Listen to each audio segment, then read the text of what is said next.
For more on this, we're now joined by COSATU KZN Provincial Secretary Edwin Mkhize for more on the story. And Edwin joins us via our video link. Edwin, thank you so much for joining us this evening here on SABC News. I mean, when watching that insert, one would say that this is very concerning when you're seeing, so many of, our local employees being used as fronts for companies. And what is your immediate reaction as COSATU when you look at the raids which have been conducted in your province?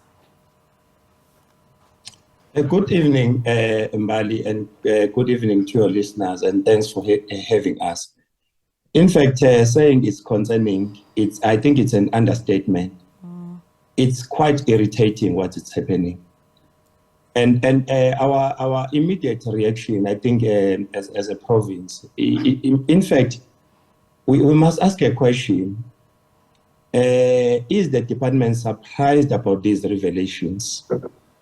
And if the department is surprised about these revelations, we are also very much surprised, in fact, as COSATU, because our deductive logic about these matters is that the department should be aware. These matters are not being raised for the very first time. And we think that as people who are, in fact, understand the essence of service delivery, is that we must be solution-driven. We can't be always going to one and the same place on a fact-finding mission. We must be able to say, workers have spoken, because the issue of exploitation of workers at SABC and undermining of the country's labor law is, in fact, a long outstanding matter which the department is aware about. Yeah. And I think we must be saying that as COSATU, we support that the department must be coming with solutions on these matters. Not to say that we are surprised about these things, to say we are concerned. It's been there, it's been reported. We have engaged on a number of processes and programs towards maybe resolving this matter, even affording platform to workers to raise these concerns. So we are aware about these issues. The issue is that how are we resolving these matters? In fact, I must say, what is quite irritating to us as COSATU in the province is that employers are allowed to do as they please to undermine the labor laws of this country, and nothing is done to those employers that are doing that. And if it's workers who are actually undermining company policies, immediate action are taken against those workers. When actions are going to be taken for employers who are perpetually undermining workers' rights? So I think that we must say that we are quite devastated, in fact, as COSATU. And I mean, Edwin, you are even saying that it's even more alarming because this is really nothing new that has been reported by workers. And you are certainly right. New. Because when it comes to the labor laws, it's quite clear that labor laws here are not being respected. And it's quite clear that even when they shut down these companies, they open up tomorrow with a different name. In fact, there are a number of processes that we have embarked on as a province, in particular in the area of SABC. Because SABC is one of the clothing SEZ, which was established in early 80s. But we know that when it was established, this notion that was, in fact, instilled in the mind of many people of SABC, in particular by the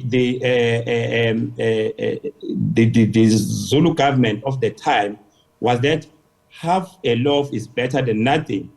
That is why even people are exploited today by those companies. In most cases, the companies that operate there are companies that operate under the auspices of the what we call the foreign direct investment, who come from countries, in fact, it's multinational companies. Some of them, they come, in fact, the majority of them come from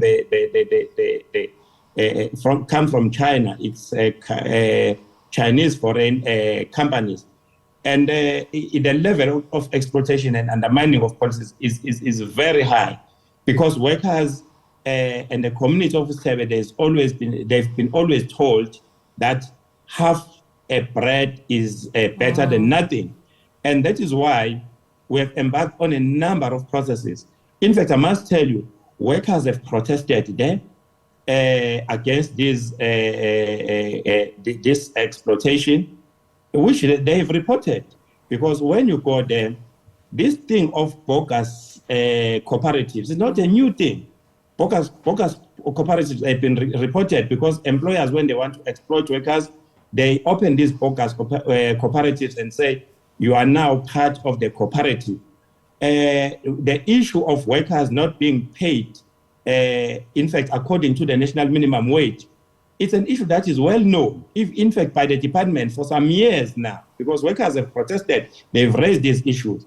We have held Imbizo at Istebe, in which we have initiated as COSATU together with the provincial government. We've brought even the minister, where workers were allowed a platform to raise all this. They've raised this issue, not a new thing. We on the 7th of October, 6th of October this year, we had a march in Newcastle, together with our very capable union, the Clothing and Textile, which is organizing at Istebe, where the march on the non-compliance with the UIF. And the memorandum was submitted to the Department of Labor. So there's nothing new.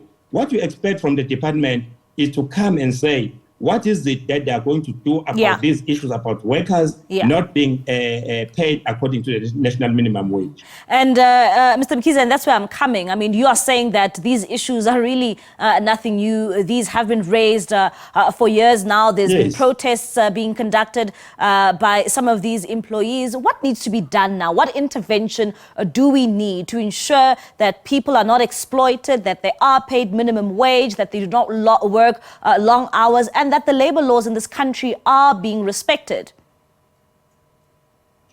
I think it's very much important that the Department of Labor must take very seriously the issue of enhancing its capacity in terms of enforcement, to make sure that the companies that are not complying with the national minimum wage, with the UIF and the laws of the country, are able to taken on board and dealt with decisively. That's what the Department of Labor needs to do. But secondly, I think we need to go to the workers to say, what are the solutions to deal with these employers that are non-compliant? In fact, we must be able to say it is criminal for any company not to comply with the laws of the country. And the decisive actions must be taken against those companies. And I think we must say that all the stakeholders need to come together, because you have a situation where workers are made to sleep inside the factories, the issues of bogus cooperatives and all those issues. I think all the stakeholders, the law enforcement, the Department of Labor, ourselves as labor, we need to come together, the Competition Commission, in fact, even the structures of the province like Economic Council, we need to come together and say, how are we dealing with these matters of ensuring that the business conduct themselves in an expected ethical manner when they deal with issues of business and issues of treating workers, including issues of ensuring that the laws of the country are being respected. So we need to come together. All the stakeholders must come together to make sure that we are able to deal with these matters, and we must come to the workers with solutions, not to go to the workers to say we want to hear what we are saying, because we know what workers have said. All right, Edwin, thank you so much for your time here on The Late Edition. That is Edwin Mkhize there, just giving us his insight in terms of the raids which have been conducted in KwaZulu-Natal. Also, they are calling for major interventions to be done by government, and at the same time to find lasting solutions to this problem to ensure that, of course, the labor laws in this country are respected at all times.